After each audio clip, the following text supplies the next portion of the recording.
Corona की दूसरी लहर के बीच देश भर में वैक्सीनेशन का काम जारी है। कोरोना पर काबू पाने के लिए पूरी आबादी को वैक्सीनेट करने की दिशा में 1 मई से 18 साल के अधिक उम्र के लोगों को भी वैक्सीन लगाने की शुरुआत हो गई है।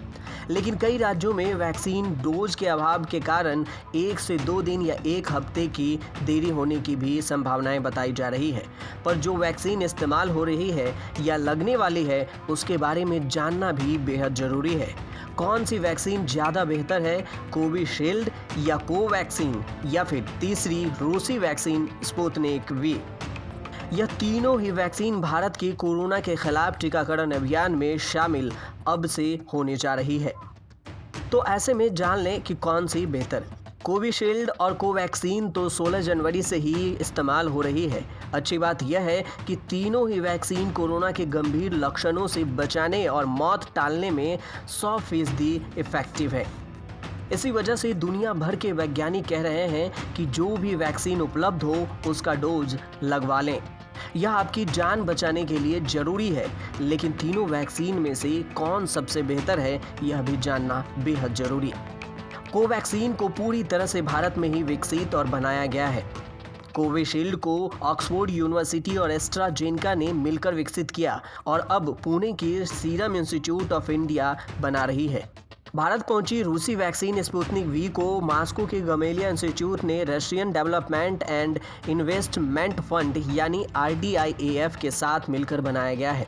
भारत में हैदराबाद की डॉक्टर रेड्डी लेबोरेटरी की निगरानी में 6 कंपनियां इसका प्रोडक्शन करने वाली है। शुरुआती 1,25,00,000 डोज इंपोर्ट होने वाले हैं। इन तीनों ही वैक्सीन में कुछ असमानताएं भी हैं और लाभ भी, जो इन्हें दूसरे से अलग करती है।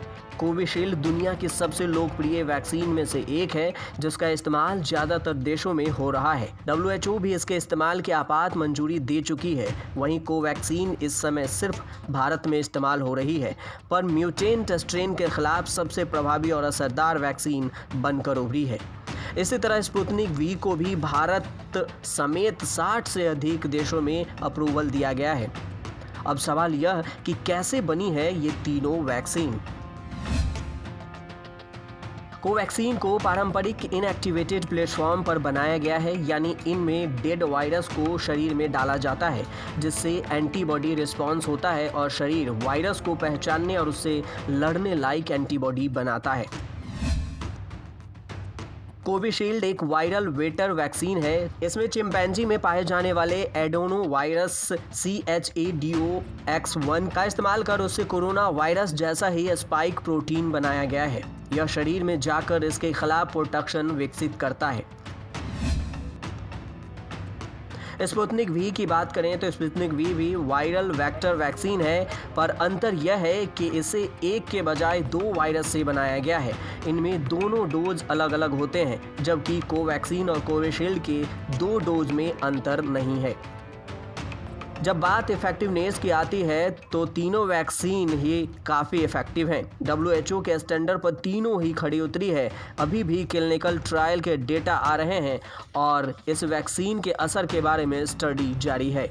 कोविशील्ड के ट्रायल पिछले साल नवंबर में खत्म हुए थे। इसकी एफिकेसी यानी इफेक्टिवनेस रेट 70% है, जो डोज का अंतर बढ़ाने पर बढ़ता है।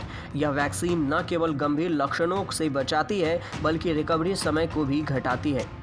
कोवैक्सीन के ट्रायल्स इसी साल हुए हैं। अप्रैल में आए दूसरे अंतरिम नतीजों में यह 78% इफेक्टिव साबित हुई है। खास बात यह है कि यह वैक्सीन गंभीर लक्षणों को रोकने में और मौत को टालने में 100% इफेक्टिव है।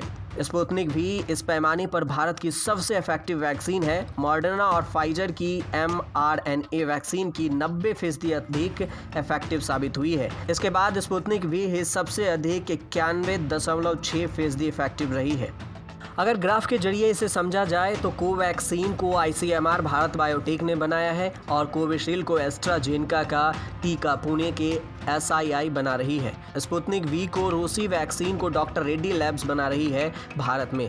लेकिन इनके इफेक्टिवनेस की बात करें और कितने दिनों में टीका लगते हैं तो 2 डोज लगने में कोवैक्सीन में 28 दिनों का अंतर होता है, तो कोविशील्ड में 42 से 56 दिन और स्पुतनिक में 21 दिनों का अंतर होता है। तीनों ही वैक्सीन के साइड इफेक्ट्स एक से हैं। ये तीनों ही वैक्सीन इंट्रामस्कुलर होने के कारण हाथ में काफी अंदर तक सुई जाती है। इससे इंजेक्शन की जगह पर दर्द, सूजन बेहद आम है। इसी तरह हल्का बुखार, हल्की सर्दी, जुकाम, सिर दर्द, हाथ पैर का दर्द भी हो सकता है। घबराएं नहीं, डॉक्टर से परामर्श लें और लक्षण के अनुसार दवाएं भी ले सकते हैं। अच्छी बात यह है कि ये तीनों वैक्सीन कोरोना के गंभीर लक्षणों और मौत को रोकने में पूरी तरह सक्षम है। 2 डोज लेने पर आपके शरीर में इतनी एंटीबॉडी बन चुकी होती है कि कोरोना इन्फेक्शन होने पर उससे लड़ सकें। अगर 2 डोज लिए हों तो इन्फेक्शन हुआ भी हो तो वह सामान्य सर्दी जुकाम जैसा होगा और काफ़ी कम दिनों में ठीक भी हो जाएगा। बता दें कि देश भर में कुल 15,68,16,031 लोगों को वैक्सीन लगाई जा चुकी है। भारत में पिछले 24 घंटे में कोरोना के मामले में 3,92,448 नए केस सामने आए और 3689 लोगों की मौत हुई है। वहीं कुल कोरोना मामलों की बात करें तो करीब 2 करोड़ के करीब कोरोना के मामले पहुंच चुके हैं। 2 लाख से ज़्यादा लोगों की मौत हो चुकी है। न्यूज़ तक व्यूअर।